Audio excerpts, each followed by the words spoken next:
Welcome back. And today we thought we'd go to a museum and have a walk around, but not a normal museum. We're going to the Workhouse Museum. Now, the Workhouse Museum in Ripon is interactive. You get quite often, you'll have what you best describe, I suppose, as actors showing you around and giving you an idea of what it's really like. Not every day, but most days during the summer. So why don't we go and have a look and see what it's all about? Go on and join me.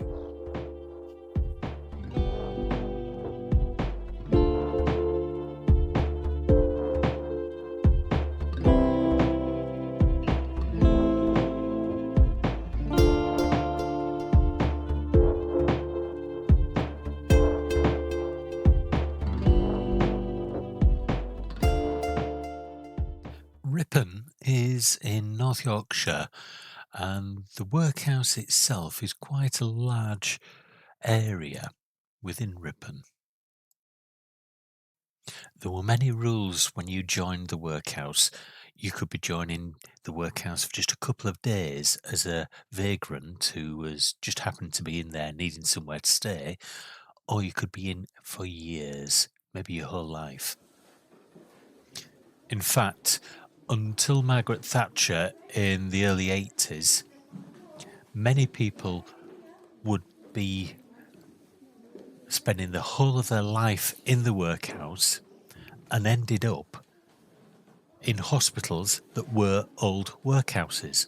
She made sure that the majority of them were demolished, but Ripon managed to survive. Now, at the moment, we're in the governor's house. The building faced onto the street, and this is where the governors, the people who ruled the workhouse itself and decided on funds that were going to be paid to it, would sit and discuss things.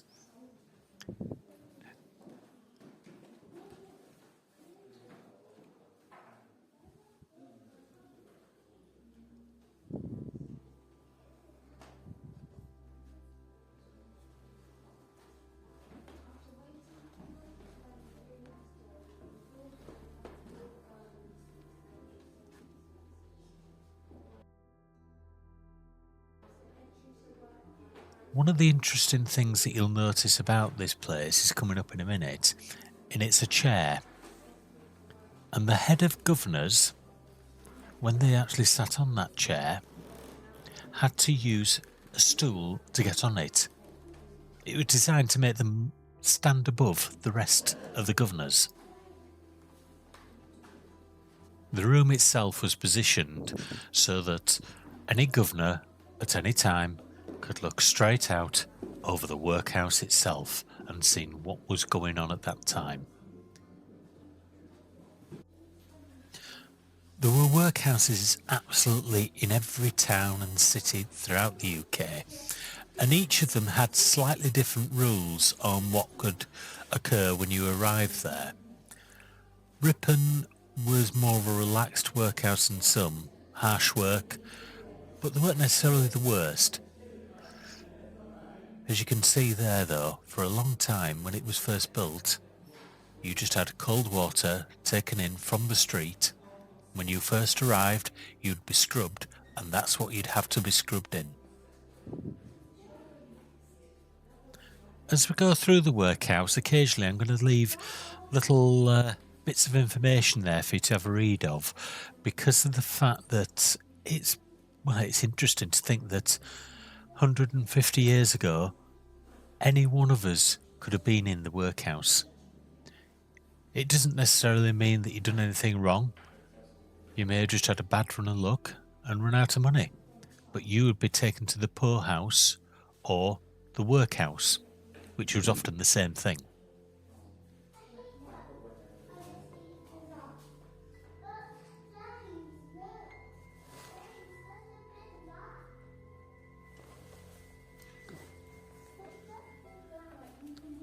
When you came into the workhouse, you'd be scrubbed, literally stripped and scrubbed. And to begin with, that little tin bath is all that they had to do it in. And they would use brushes. It wasn't a matter of here's a cloth to wipe somebody down. This was severe. Because many of the people that come into the workhouses would be covered in lice. There would be all sorts of things. So your clothes were removed, sometimes burnt, and you were given clothes to wear while you was in the workhouse. If you was going to the workhouse itself, if you was a vagrant, then that wasn't the case. But we'll come on to those in a minute.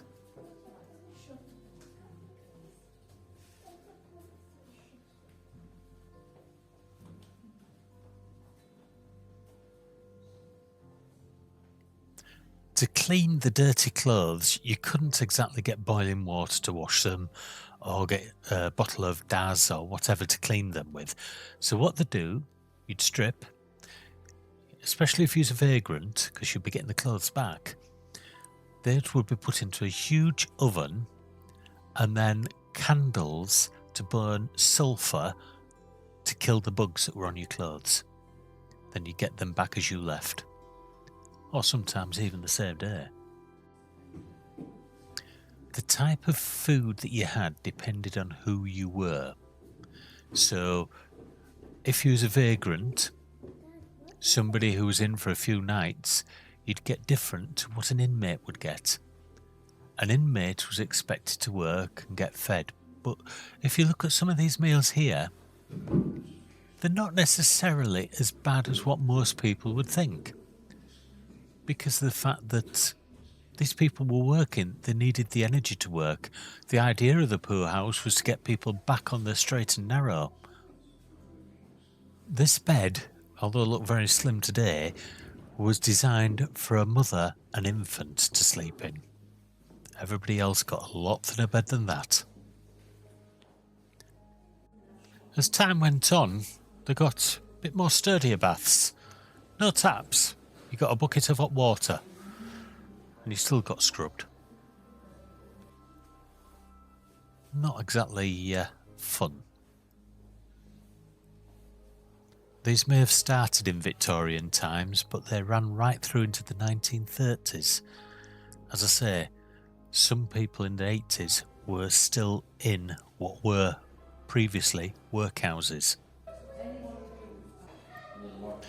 The Tramp's major was basically the person who looked after the tramps.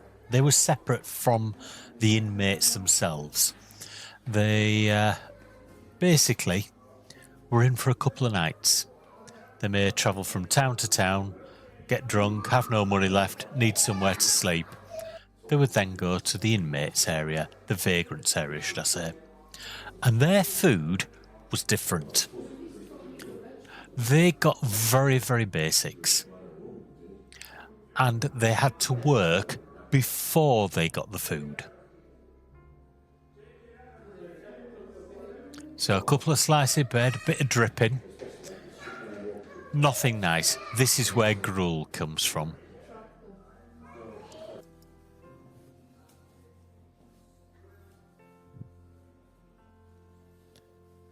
And now the Vagrants Cells.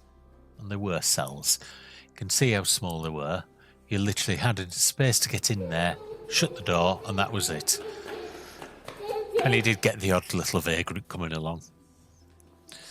Thomas, he loves it, running about in places. But each room was the same. Obviously, they haven't got the beds now that they had at that time in them, but that first one was a proper vagrant-sized bed. And this is a very interesting thing. I would suggest pausing the video and watching this, because this is where we get the term idiot from. And then we go to the mortuary. People died in workhouses. Not all were listed. But in a minute you're going to actually see a list of those that were. And there were quite a few, but not necessarily as many as you'd have thought. And as a vagrant, you had jobs to do. And, well, first of all, that's how they used to carry the coffins about in the local parishes before you had funeral cars and things like that. Little trailer, put the coffin on it, take it through like that. But if you was a vagrant, as I say, you had jobs to do. As you did as an inmate. You had the washing to do, or the women did. There was farming to be done. And there was breaking rocks. Yeah.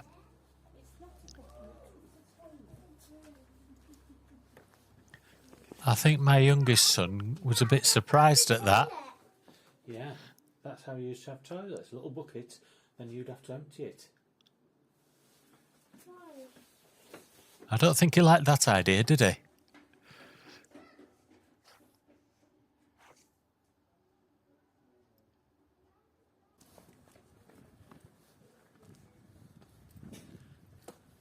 And now we're going into the workhouse itself. What you've seen so far was basically for vagrants, people who are in for a night or two.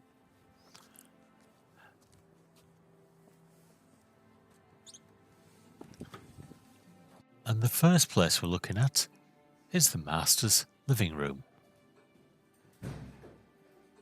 The master lived in luxury. He was well paid. He was well respected throughout the community. And as such, compared to most people, he was living in a life of luxury in Victorian times.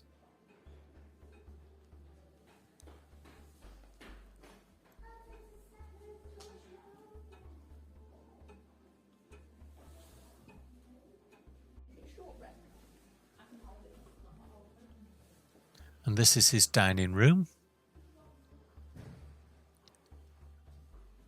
He would be made food in the kitchens, but he had one of the more comfortable lives. He had his own waiter, a matron to look after him.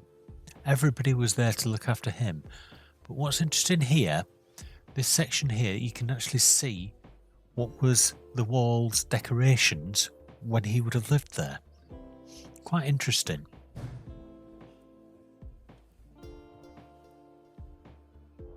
Not necessarily what I would have expected, but anyway. And of course, he'd have fruit, he'd have wine, he'd have what he wanted because he was one of the top people. He even had a brick to warm his feet on cold nights.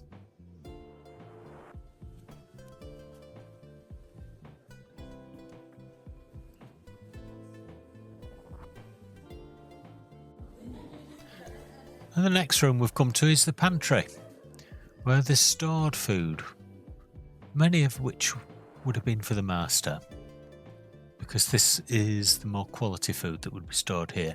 Yes, there may be other food stored here as well, but bearing in mind the master was a very important person, and he would have visitors, and they'd want to produce stuff that was of good quality for him. After all, you won't want to get on the wrong side of the master.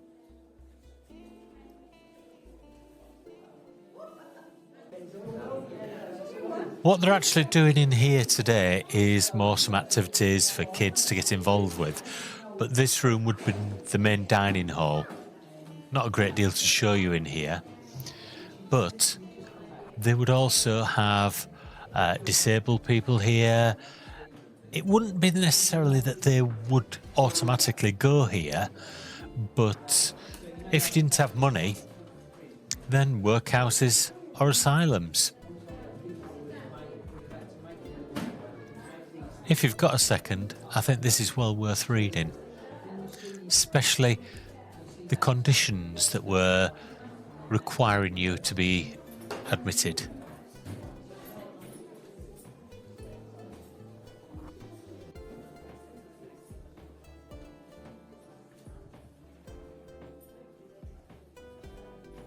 And like any institution, doctors would be involved, so there was a medical centre. Or rather, a room where the doctor would occasionally visit if required. And then you've got the schoolroom. And my daughter didn't realise what the D meant on it. I don't think she was best impressed with that at all. and her brother had made her put it on, so there you go. And what my wife's holding there was a device used to hold your arm behind your back, so if you was left-handed you were forced to write right-handed. If you've ever watched Kingsman, the film, you know that manners maketh man. Well, this is where it came from. Taught in every school.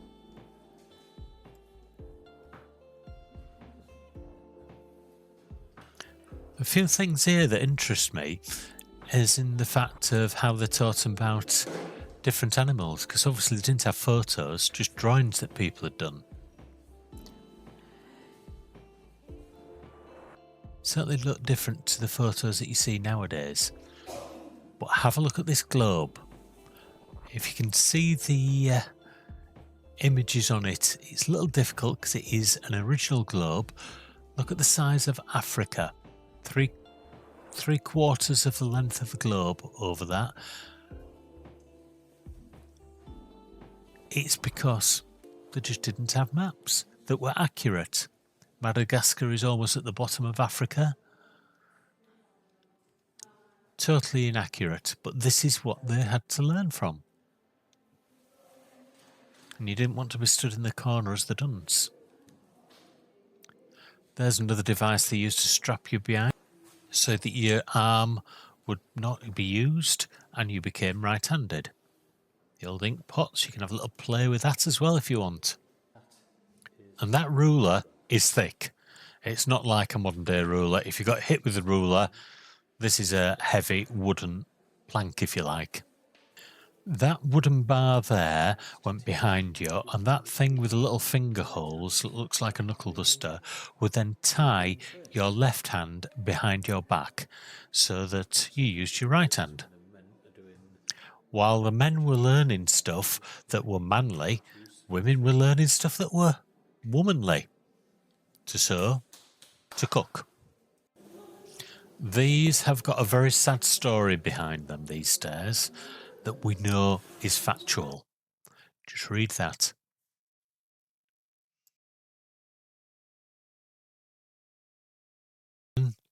Hung herself by a handkerchief down those stairs. Not nice. There is again, if you didn't have a chance to read it properly before. We're now going into where all the cookery was done for the inmates. And you can see it's a little bit bigger than the pantry.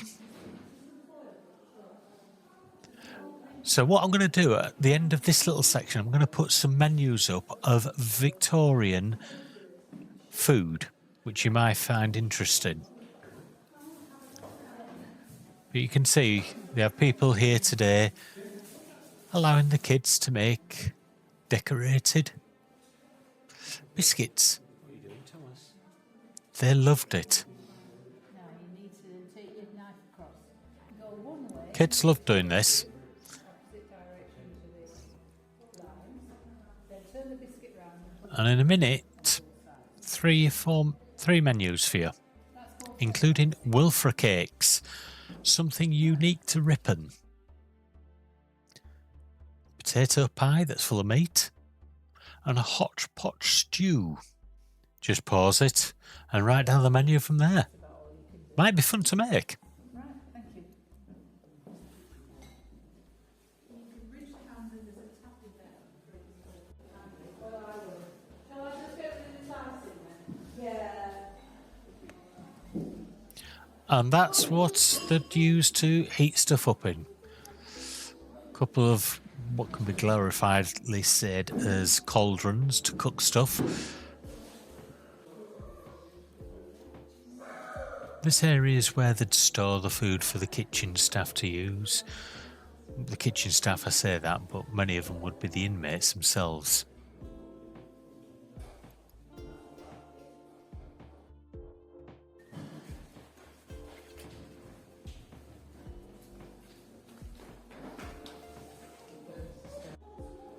And now we're entering the back of the workhouse.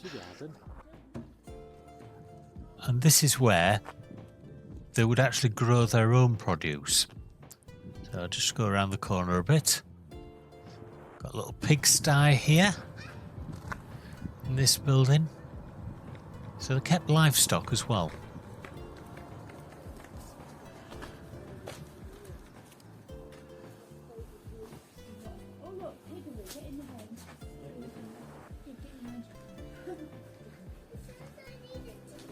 And in this museum, they actually grow the foods that would have been grown in the garden at that time. A couple of those menus that I gave you earlier are actually on some of the signs here. I like this. Somebody's got a bit of a sense of humour. Stone is wet, it's raining. Ice on stone, it's frosty. Stone gone, tornado.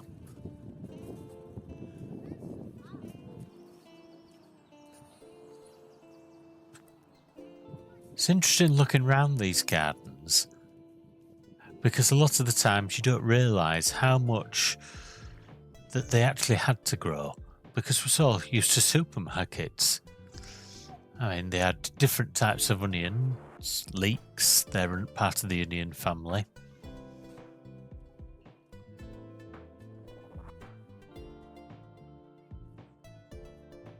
And potatoes, obviously a staple in most diets in the UK at that time.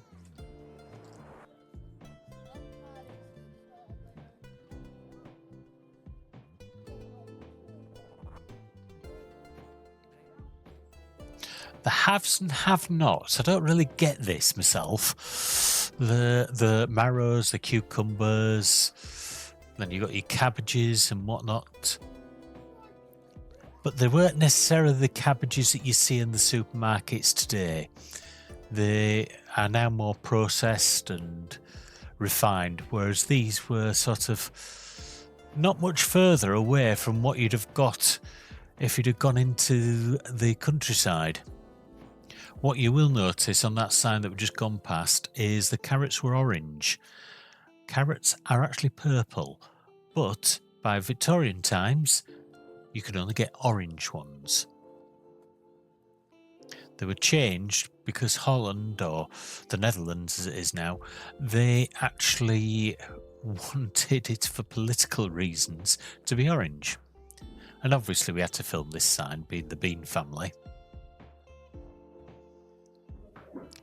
And like every good museum, it's got somewhere to buy stuff. I like to show people this because it gives you an idea of what there is in there. There's a few books, a few little toys. Nothing major, it's not one that's going to overpower you. You can still buy your carbolic soap there if you want it, that they used to use in Victorian times.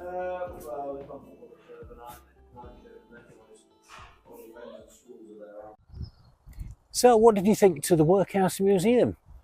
Loads of interactions to do, loads of little bits and pieces to see that perhaps you wouldn't realise. The sort of food that they ate. You even get a chance if you've got kids that they can make some biscuits on Sundays. You know where the subscribe button is, you know where the next video is. I look forward to seeing you on that. Bye for now.